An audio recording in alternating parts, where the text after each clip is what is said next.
so you don't have to deal with the scary stuff. For 72 hours, the FBI has been on the move nationally, rescuing 84 teens and even younger children from sex trafficking, and that includes Metro Detroit. A manhunt underway tonight for a man who pointed a gun at police, forcing them to shoot back.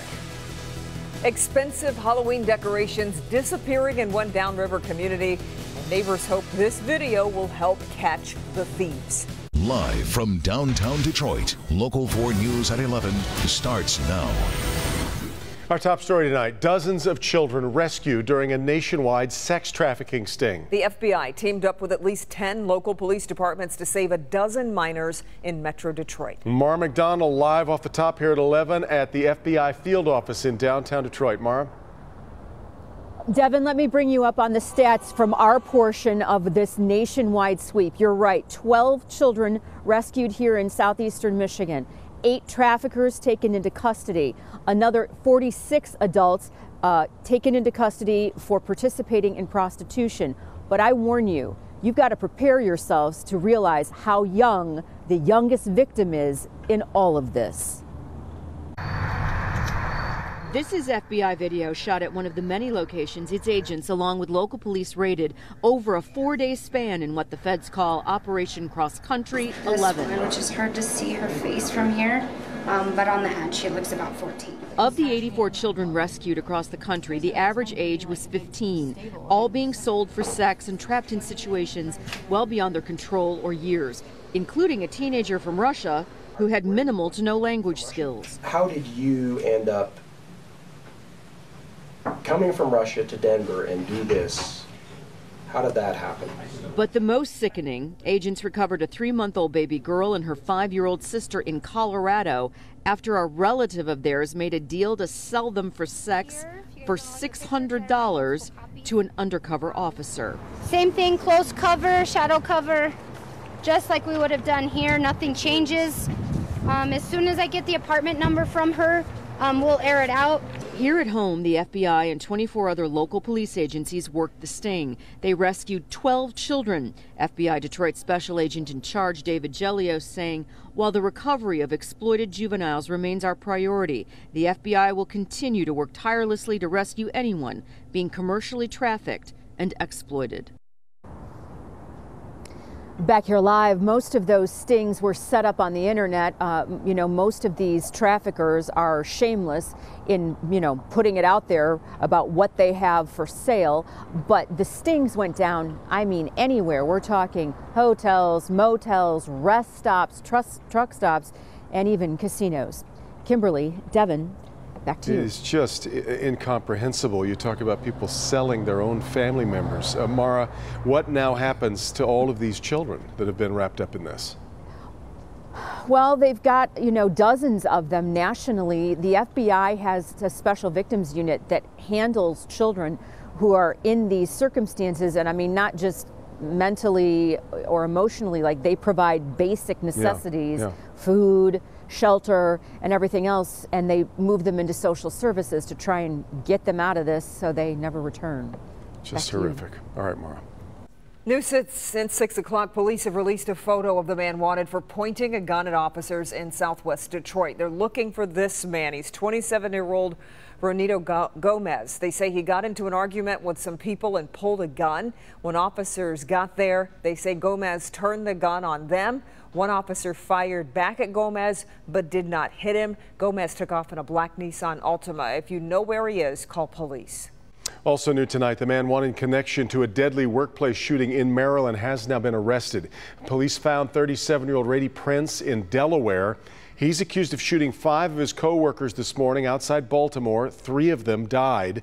Police say Prince also shot an acquaintance at a business in Delaware, but the motive for these shootings has not yet been made public. A Detroit Fire Department deputy chief has been suspended for taking his DFD marked vehicle to a bar in Dearborn. Surveillance video obtained by Local 4 shows Robert Shinsky parking outside the bar and walking in early Saturday morning. Sources say he's been warned several times in the past for unauthorized use of his city-owned SUV. Today at a disciplinary hearing, Shinsky was given a 5-day unpaid suspension. Halloween decorations downriver are disappearing, and it's not the bad plot of a horror movie. Tim Pamplin takes the night cam to Lincoln Park to investigate. All across our region, the Halloween decorations are going up. The kids are loving it. Free candy season. But there's two grown-ups running around, taking all the fun away. Thieves and lowlifes. They must be some type of scum. Strong words from two residents I caught up with after this man and woman have been running around the neighborhoods, stealing these inflatables. Oh, they're not cheap. Oh no, they're about $100. That thing was about $200, man. These residents say it's not about the money, it's about the principle. You really shouldn't just be going around stealing people's property. Taken in the last couple of nights, this rather fancy pumpkin with a witch's hat, this motorcycle, and a minion with his glasses. Hang on, wait a second. Go back to that tape. The man, he's got no hair, he's got glasses. He's attacking the pumpkin there. His lady friend, she said to be heavy set, blonde or brown hair, and an awful lot of it. They strike in the middle of the night. There you see a car driving by. They didn't flinch. Maybe they're trying to make their kids happy. Who knows? You know, blow them up in their yard and act like they went and got them. So these residents say they're keeping an eye out, asking you to do the same. And if you two are watching tonight, Parker says he'd really like his motorcycle back. My favorite thing, motorcycle. That was his favorite thing. In Lincoln Park, Tim Pamplin, Local 4. All right, Tim. Flint Mayor Karen Weaver just received an invitation to the White House. That comes after she wrote a letter to the mayor of San Juan, Puerto Rico, criticizing President Trump's response to Hurricane Maria and saying both the island and Flint, Michigan struggle with poor infrastructure leading to unsafe drinking water. Well, the Trump administration responded with an invitation to the White House to discuss solutions. Mayor Weaver says she's encouraged by the invite. Well, the Pistons had no trouble settling into their new digs tonight. Yeah, it was great. Basketball returned to downtown Detroit, where the Pistons won their debut at Little Caesars Arena. Jermont Terry is live there tonight. They did not disappoint, Jermont. They did not, Kimberly. You know, this is a night that many Piston fans have just been waiting for. Tip-off here in downtown. And as you mentioned, what happened at the LCA, they were not disappointed at all.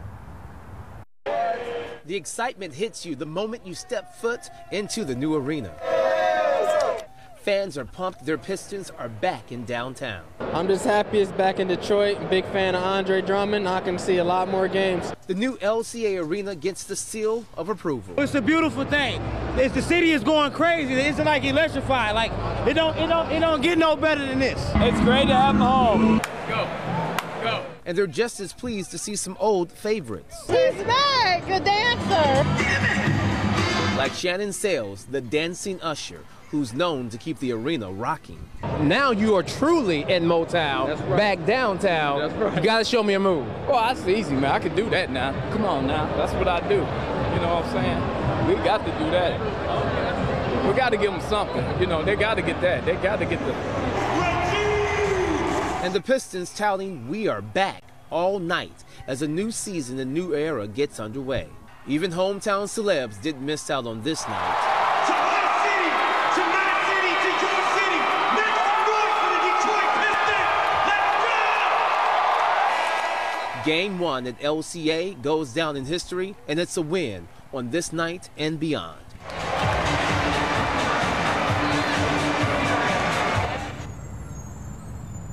Now, it's unclear if it was really a packed house in there because so many people were just roaming around the arena, checking things out. You didn't really see them in their seats. But one thing for sure, Kimberly, we know that Shannon Sales has the moves, and he taught me a little something to pass back to you. That's for you tonight. We're live in downtown. That's great. All right, Jermont. And now, of course, the tough part is you got to have Eminem there every night because he was the good luck charm. It was really great. All right, Jermont, we'll talk to you later. And Bernie will have highlights from tonight's win coming up. It's been standard equipment in cars for years, but now automakers are ditching the spare tire. The reason might surprise you. Also, terrifying video shows a woman being carjacked in her own driveway in broad daylight, and it actually gets worse after that. Here's Ben. Devin, you're not getting bored of this, are you? Again, more sunshine, temperatures headed back above average, and it doesn't look like there's any end in sight. We'll check it out next. All right, Ben, but first, a multi-million-dollar con artist shares his inside story with the defenders. 39 counts for money laundering, wire fraud, mail fraud. Is he on a path to redemption, or is it the latest scam from a master con? The Defender's special report next. A new twist. A man who was convicted of running a multi-million-dollar Ponzi scheme is out of prison and says he's cleaned up his act. Frank Joseph says he wants to help others. Police say, watch your back. Defender Kevin Dietz says both sides of the story. Frank Joseph sitting down to tell you a story. It's been a roller coaster from being a police officer to ending up in a federal prison. One that's hard to believe, and one this law enforcement official says you should not believe. I'd stay away from Frank. Frank Joseph has spent most of his life trying to convince people of something, and by his own account, much of it has been a scam. I got nothing to hide. This is the Frank Joseph people saw on the outside. Ski trips and cigars, motorcycles and meetings with big shots across the globe. Profits and promises of payoffs for investors. But it was all a facade, a massive multi-million-dollar Ponzi scheme where he paid for his own lavish lifestyle with other people's investment money. It led to victims losing a fortune and a prison sentence for Joseph. I was indicted for 39 counts. It was probably one of the lowest points in my life. He spent 5.5 years locked up away from his family. And in that time, he says, he figured out why he did it. He was depressed. Manic depression is something that's biological. It's a chemical imbalance in the brain. Joseph says it can be debilitating to the point you are physically ill. It's claimed a lot of lives from all walks of life, from every color, every race. He says he would fake going to work and sleep all day. Then to make money, he would con people. He says many depressed people commit suicide. Others act out violently. And somebody comes to work with a gun or wants to do something where they want to end their life. He says now he's going to use his experience to help others. You know, getting into doing some life coaching, helping people with the struggles I've had for the last 45, 50 years. I'm looking for somebody's hand that I can grab and help pull them up and say, you know, I've been there. Before his latest stint in jail, Joseph put out this pamphlet called The Frank Joseph Story, telling how he went from policeman to preacher to prison. All vivid stories to promote him as a now reformed motivational speaker. This is typical Frank Joseph. I've known Frank for many, many years. Frank is a con artist. I don't know, maybe he's changed his ways, I don't know, but the Frank Joseph I know and that we all know is nothing but a con artist. Mike McCabe is the undersheriff at the Oakland County Sheriff's Office. He went to grade school with Frank Joseph and says his story is a lie. Frank is apparently making some claims that he was the youngest deputy ever hired in the Oakland County Sheriff's Office. That's not true. Frank was hired as a paraprofessional in 1976, which is the equivalent of a police cadet. He had no police powers. He says Joseph never worked patrol, despite a photo of him writing a ticket in his promotional material. McCabe says Joseph did work the county jail, but was fired a short time later. Joseph says the 5.5 years in prison taught him to never steal again. I had a lot of friends that, you know, were caught up in my mess. Now it's time to give back and said, what can you do to make things better? While local law enforcement say to be weary of getting into business with Joseph, he says his days of conning people are behind him. He plans to help people from now on and to prove himself one day at a time. Kevin Dietz, Defenders. Fascinating story. All right, Kevin, here's a look at what Dr. Frank McGeorge is working on for tomorrow night at 11. Hoping to live a longer life, it's not just a matter of genetics. As far as aging, I've never done it before, so I'm not familiar how to do it.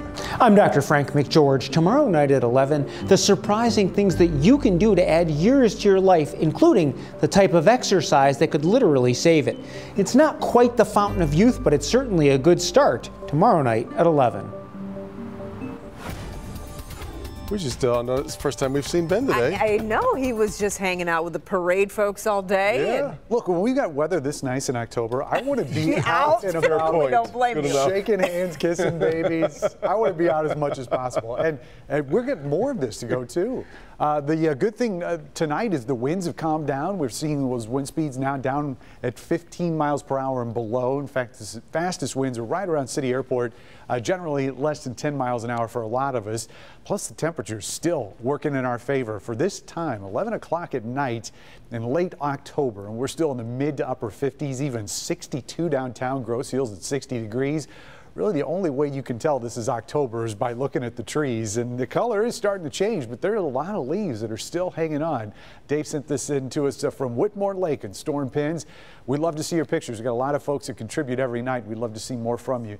Download that app for free in your app store by searching WDIV. Best way to get us pictures and videos. Now, satellite images showing some clouds across the northern part of the state. Cold front trying to work in, but notice that the southern extent of that is pretty much just going to brush Saginaw on the thumb as we get through the nighttime hours. Tomorrow we could see some high clouds, high thin clouds, but it's probably not enough to block the sunshine. Very dry air at the surface and in the upper levels. So when this front gets through, just not a lot to work with. You can see all the rain's going to be focused up here into parts of Canada, so it's just going to come through almost unnoticed if it wasn't for those high clouds. Once the front passes, high pressure resumes its influence over us. We start getting more of a southerly flow, and that's going to warm up temperatures even more. We're going to the low and eventually mid-70s for highs as we head towards the upcoming weekend.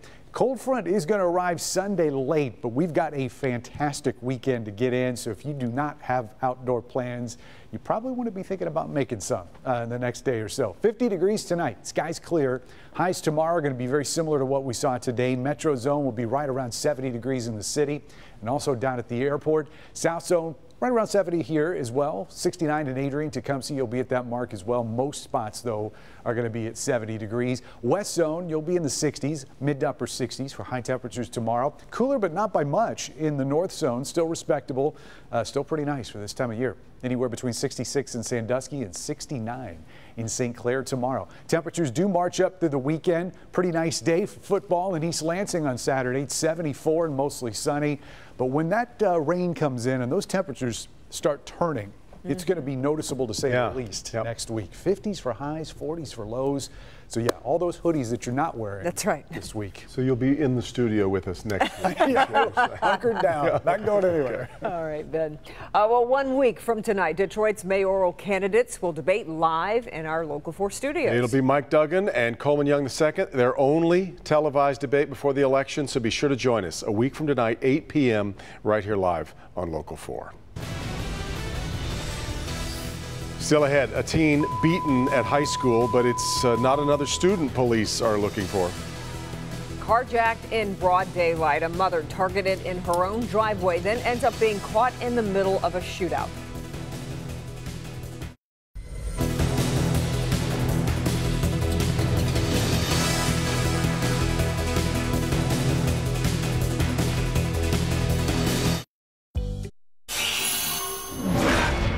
The 49-year-old woman accused of shooting and killing her co-worker at the Burlington Coat Factory in Taylor appeared in court today. Sandra Waller is charged with first-degree murder. Police say she killed Lorraine Faison during their shift Monday morning. Also in court today, the Detroit mother accused of running over an 82-year-old crossing guard. Nicole Drain was allegedly under the influence when she hit the man yesterday afternoon outside an elementary school in Roseville. He was not seriously hurt, fortunately. Frightening video out of Houston where a woman and a baby were carjacked at gunpoint. Surveillance video shows 4 armed men losing control of their car and driving it into a ditch. They then run toward the minivan and force the woman and her 11-month-old niece out. At the same time, they're shooting at someone near the car they just abandoned. The woman and baby were not hurt, but one man was killed in that shootout. Also in Texas, a mother shows up at a high school in Corpus Christi and beats up a student, and it wasn't hers. Video shared on social media shows the woman pulling the teenage girl's hair and punching her. The mom was apparently upset that the girl had previously fought with her daughter. Police now trying to track that woman down to charge her with assault. The student she attacked did suffer minor injuries. Your next new car could be missing something fairly critical to the way most of us think, and that's a spare tire. That's right. According to a study by AAA, about 1/3 of all new 2017 vehicles do not come with a spare tire. The reason? Automakers are working to reduce weight and improve fuel economy. Last year, AAA serviced more than 450,000 members who had a flat tire on their car, but no spare. And you may not find out about it until there you are on the side of the road. You're looking for waiting, trying to figure out. Thank God for Uber. Right? I mean, honest to goodness. What's that? Right, exactly.